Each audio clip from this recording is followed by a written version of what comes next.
Welcome, gather round the fireside and listen to a tale of Fionn McCool, Cú Cullen, Deirdre of the Sorrows, Gráinne Wail. From giants right down to fairies, of both the trooping and solitary, and ghosts who are sometimes scary.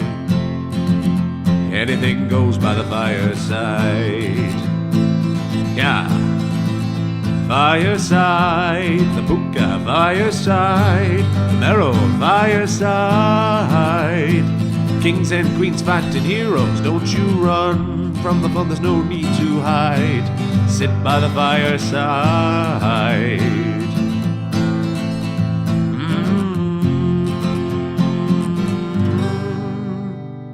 Fireside.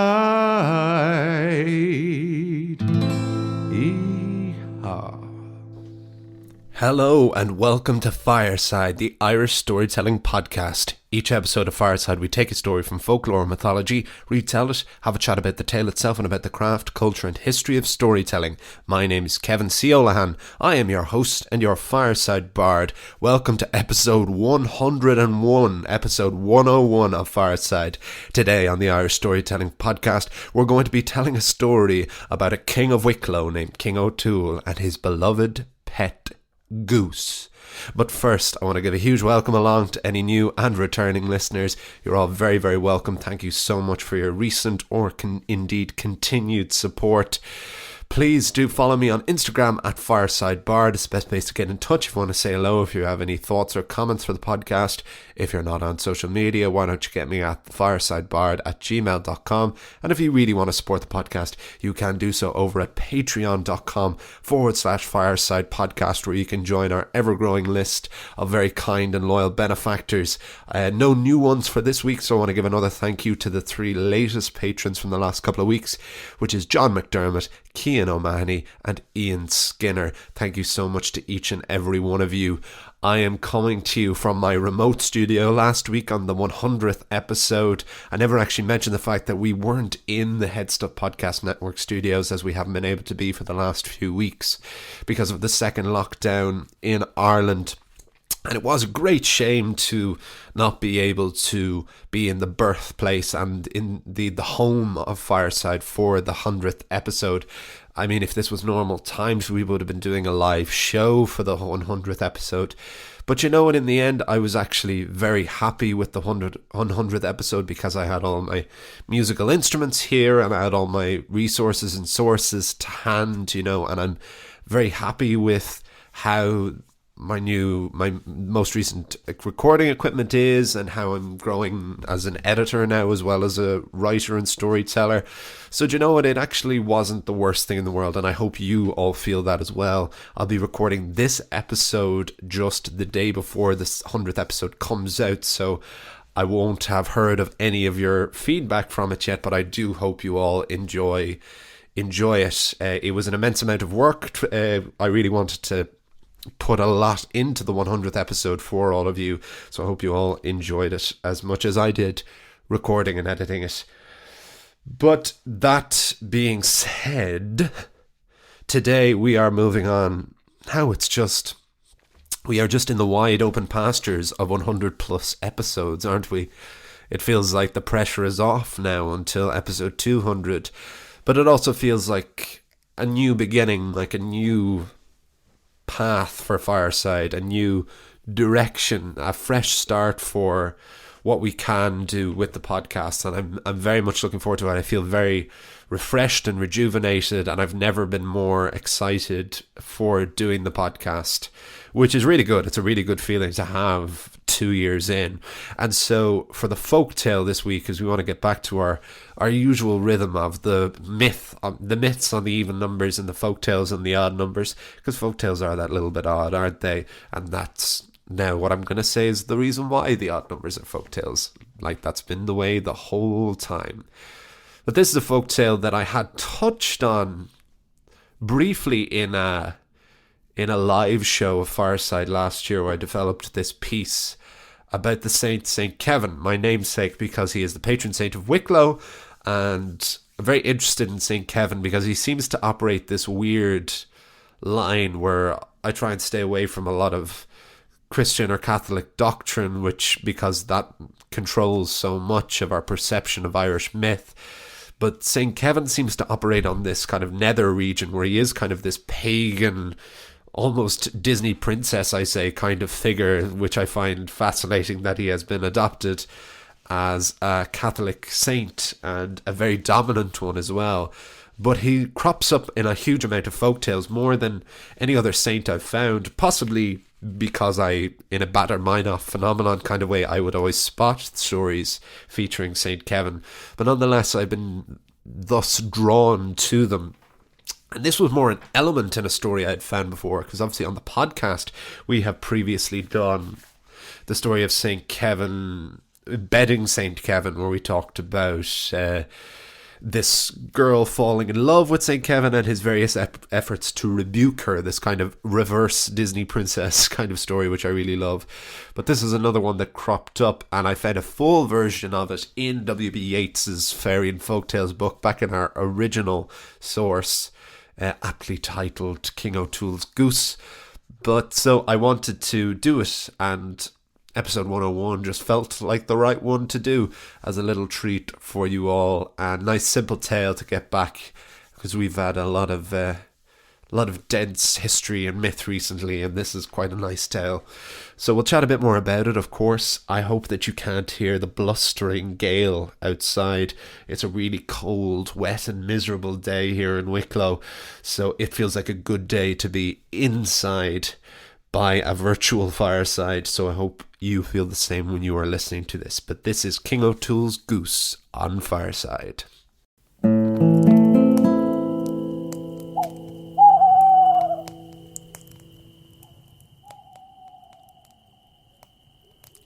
King O'Toole's Goose. There was once a petty king in County Wicklow, one of some 300-odd chieftains around the island of Era. His name was King O'Toole. The name O'Toole, coming from the Irish O'Toole, from Tua, meaning people, and Gal, meaning mighty, so the name itself means son of the mighty people. This is a name that was made famous by the patron saint of Dublin, Lawrence O'Toole, whose heart was kept in Christchurch Cathedral, and whose name features in one of the opening passages of the impenetrable Joycean work Finnegan's Wake, with Lawrence O'Toolers clittering up and tumbles of buckets clattering down. Another O'Toole was famous for playing a different Lawrence. T.E. Lawrence, or Lawrence of Arabia, played by the Irish actor and hellraiser Peter O'Toole, who once bought a bar in Dublin because they wouldn't serve him a pint. Well, King O'Toole predates all of these men, and a great O'Toole he was too. His kingdom was 2 lakes divided by a glen, and King O'Toole wouldn't have given up his glen to trade places with Brian Boru himself. For King O'Toole loved the hunt. Through the hills and the brush of the glen, deep into the dark depths of the lower and higher lakes. He hunted from rise to fall, each day, each year, for his entire life. But like all men, eventually age gripped King O'Toole, and he was not the hunter he once was. But rather than give up the chase, King O'Toole adopted a pet to hunt for him. Perhaps you're thinking he adopted a wolf, a dog, or even a cat, all more than adept hunters themselves, but oh no. Well, you've probably guessed from the title of this story, but King O'Toole adopted a pet goose. A goose? For hunting? You may laugh, but King O'Toole did not. And to be fair, have you ever met a goose? Have you ever looked a goose right in the eye? I'd hate to get a scalp off a goose. They'd rough you up, teeth, hiss and all. The royal goose more than proved her worth waddling on land, but she was of course most adept by lake. Every day she would paddle out into the deep waters of the lower lake and catch a trout for King O'Toole. Each day, for years, better fish than King O'Toole could ever have caught for himself with a net or a rod. Fish to carry in 2 hands. fish you'd feel the weight of. In his old age, the goose gave the king a new sense of fulfillment. He had never married or had children, so this goose was, for him, more than anything else, a companion. And the king would tell you himself, he loved that goose. Do you know how long geese live for? I didn't. I do now. Geese can live for over 20 years. On average twice the length of a poor old duck. And now you know.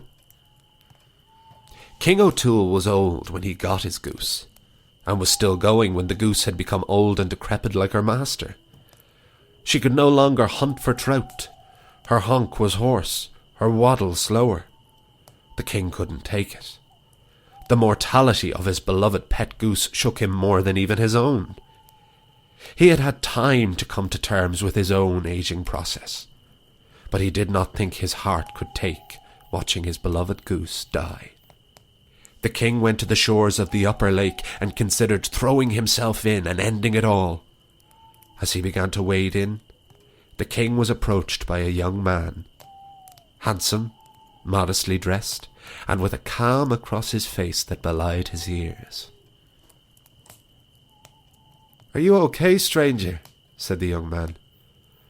"Do you not know me?" said the king, genuinely surprised.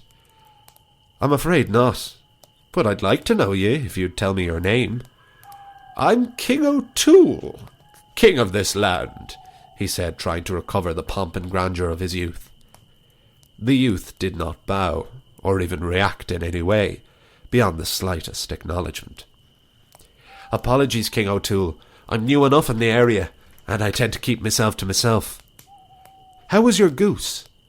"She—" The king had to stop himself. "How is it that you know my goose, but not me?" "Oh, never mind all that," said the mysterious man. "How is she?" "She is ill, old, and not long for this world. I don't know what I shall do without her." The king then began to cry. He recovered himself, and his anger grew. "Just who are you, and what do you do?" "I make old things new again." "So you're a tinker, or some kind of smith?" "Not quite," said the man. "I give the old youth again, and I believe I can heal your goose." The king began to well up again. He would have broken down on his knees had he not remembered his position. "How will you do such a thing? And how could I ever thank you?" "Don't thank me just yet. I'm not in the business of charity." "How much?" "Keep your gold. My request is simpler. If I heal your goose, will you bequeath unto me ownership of all the lands that she flies over on her first flight?"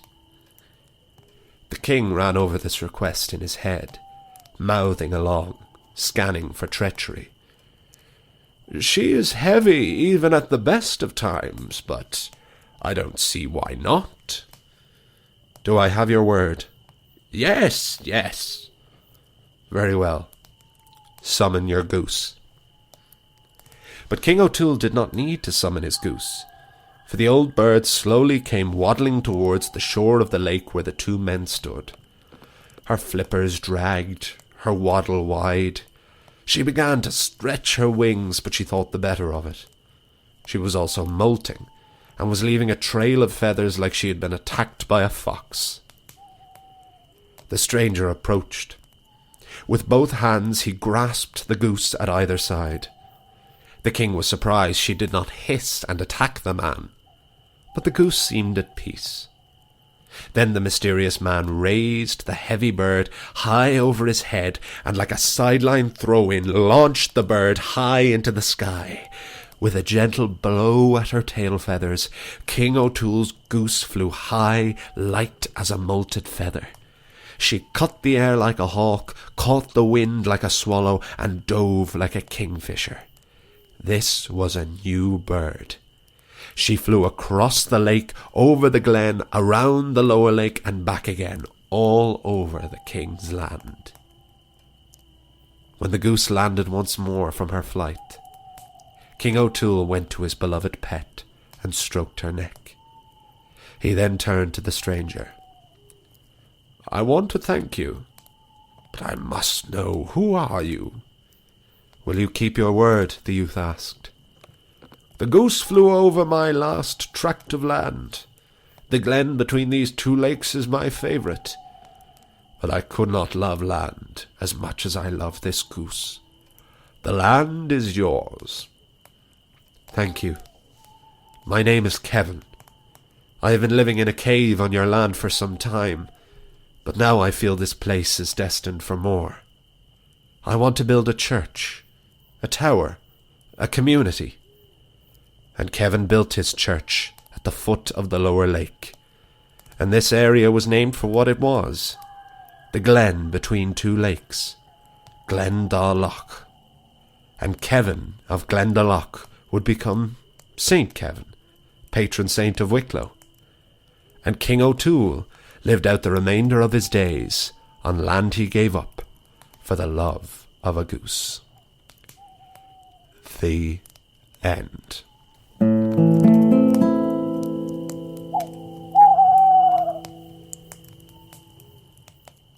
Folks, as you all know, Fireside is a proud son of the Headstuff Podcast Network, which is Ireland's largest network of independent podcasts and a loving home for the creative and indeed the curious.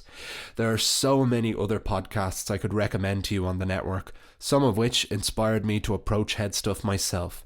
Here's a taste of one you might enjoy.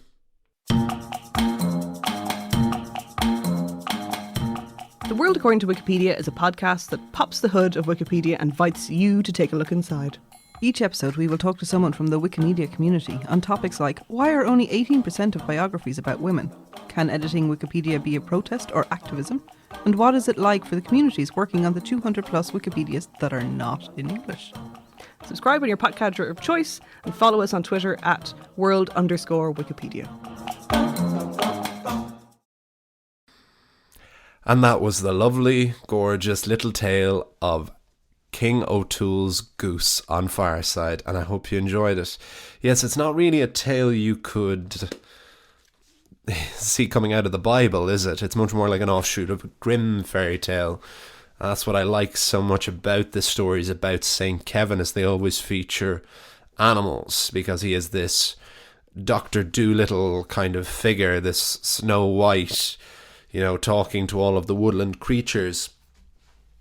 And let's start out the gate with the fact that it's a goose.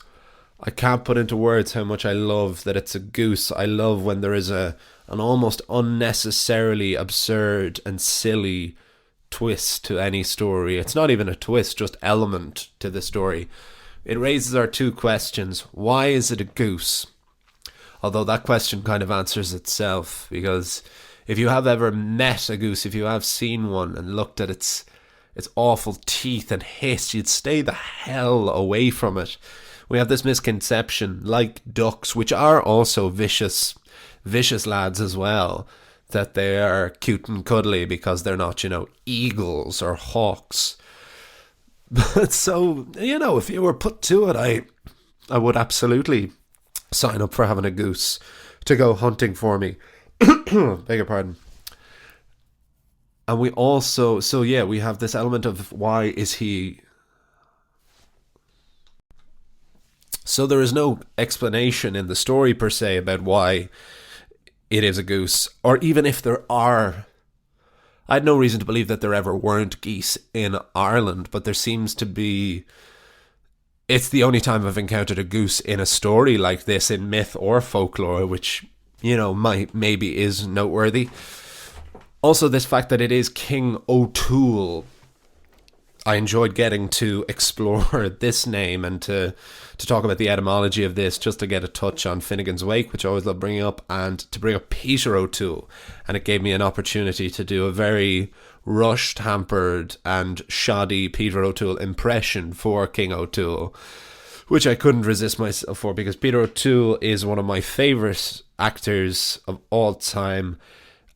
I've probably spoken about before, but if you go onto YouTube, there are a numerous There are numerous video compilations that people have put together of Richard Harris and Peter O'Toole telling drinking stories. These have long been my favourite thing on the medium of YouTube for various reasons. I think there's very little you can't learn about storytelling from how those two actors told tales of their own lives, nearly always involving drink. But there is one of those videos that it's a story Peter O'Toole talks about that I mentioned briefly at the beginning of this story, where himself and the actor Peter Finch, who was he was the news reporter from Network, that's what he won his Oscar for, that they were out in Dublin one night and they went to this small hole-in-the-wall bar. Actually, do you know what? I won't spoil the story for you, but look up, if you don't know it, Peter O'Toole on YouTube, and I think the video was actually called The Greatest Story Ever Told, which I would be inclined to agree with. There's something about, because they bring, Harrison O'Toole brought that grandeur that they were known for in their acting performances to the natural setting of telling a story, because those interviews you watch on TV, they can seem so forced and unnatural, but with Harrison O'Toole, and to a lesser degree with Burton and Oliver Reed and all the other Hellraisers as they were known, maybe because they were drunk probably the whole time when they were recording these interviews too, but they come across like they're just telling you a story in a pub. And I'd always have been profoundly influenced by those stories and by their way as a storyteller, and I just think that regardless, I put those stories on par with any of their acting performances, which is probably wrong, is probably bad, that's maybe what they did or didn't intend. I'd probably be called a Philistine for thinking that, but I really think they bring everything that people loved about them as performers to those stories. They bring this charm and wit. They have incredible punchlines from being told over and over, and no doubt growing more and more with each telling and each interpretation. And just if you want an entertaining few minutes or half an hour, there are loads of different ones of different lengths, and you can just dive in and just be in their presence.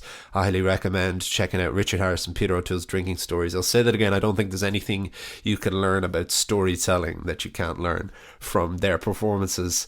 So it was really nice to get an O'Toole in this, because as I said at the start of the episode, this is a story I had encountered before when doing a draft of a bigger story for a live show, Fireside, we did last year. I more just thought it was an element, but then when I was having another look through W.B. Yeats's Fairy and Folktales, trying to go back to the original sources to see was there any more to be mined, this, you'd notice the name King O'Toole's Goose on another time around. And so I wanted to, there wasn't a huge amount more to expand on, except on expanding on King O'Toole a little bit more. But I think more and more that I would love to do a bigger picture on Kevin of Glendalough, because I love this image of him, this pagan folklore image, and I think there could be a huge amount of mythology mixed in with him if you were able to separate him entirely. Maybe not entirely, but if you were able to divorce him in some way and appreciate him as a literary character, or as a person who did exist, he definitely did exist, but that you wouldn't have to subscribe necessarily to him being a saint. Because there's a few elements that I have changed to this story. First and foremost, in the story I found in the Yeats book, King O'Toole's Goose dies at the end. He is murdered by an eel while he is fishing on the lake, but the eel then decides he won't eat the goose because he wouldn't eat anything that had been touched by St. Kevin, which was a problematic plot point for me for a couple of reasons. One, when did he realise the goose had been touched by St. Kevin? Was it after he killed him, or killed her? I think the goose was a female in this case. And I just didn't want it to have it was such a sweet good-natured story. I didn't want it to have an unnecessarily macabre ending, and much rather the image of St. Kevin getting his land and King O'Toole and his goose getting to live happily ever after. Is that so much to ask for a man and his goose to have to live happily ever after?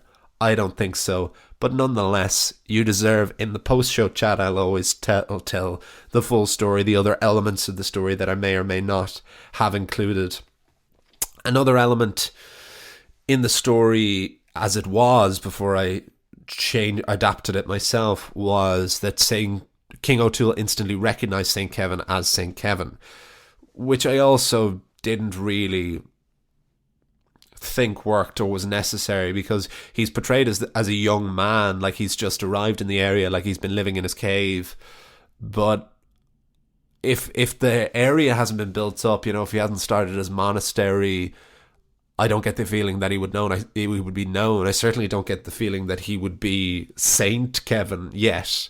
And I thought it worked just as well, if not better, as him being this stranger who didn't know the king but did know his goose. I quite liked that in practice. So those were the two major elements that I changed, and mainly after that it was just building up on the dialogue between them. But this is another story. I feel these stories about St. Kevin, possibly because they take a bit more wrangling, but I feel closer to them because of the Wicklow connection, the Kevin connection, and so they start to feel more and more like they're in my voice. I like throwing in these other elements about Finnegan's Wake and about Peter O'Toole, and breaking from the form a little bit to discuss, as I spoke a great deal about Stephen Fry on the 100th episode. I feel that's his influence coming through most of all, because he has no problem doing that in his adaptations of Greek myths, of breaking the form and speaking as himself. I think that's really where storytelling comes in, is the freedom to break from the story and to contextualize and to put in the other elements of this podcast, the craft, culture, and the history of storytelling, as well as the story itself. And this felt like a story that did that, and I hope you all enjoyed it too. So I'm going to wrap things up there. We're just about at time. Thank you so much to each and every one of you for listening. Thank you to Alan Paddy over at Headstuff. We're in the last week of the lockdown now. I'll have to wait and see. We may or may not be back in the Headstuff Podcast Network studios before Christmas. I'm back into the swing of recording from home, recording and editing from home. I'm happy with the setup here. So if all of you are still happy with the quality, which a few of you have said that you are, none of you have said that you aren't, please do let me know. I re-listen in detail to every episode, especially editing it now. So nothing goes up, but I am human and I can miss things as well. So do let me know if you have any thoughts on the editing process, or on any process indeed from the podcast. Please do follow me over on Instagram at Fireside Bard. Email me at thefiresidebard@gmail.com. Please do support the Patreon if you're in a position to, over at patreon.com/Fireside Podcast. I will see you all. You'll hear me all next time. Next week we will be going back into myth. We have had Conn of the 100 Battles. Now we will be talking about the voyage of Connla, his son. I'll see you all. You'll hear me. And remember, the next time, remember, wherever you go and wherever you are, you can always join me by the fireside. This podcast is part of the Headstuff Podcast Network.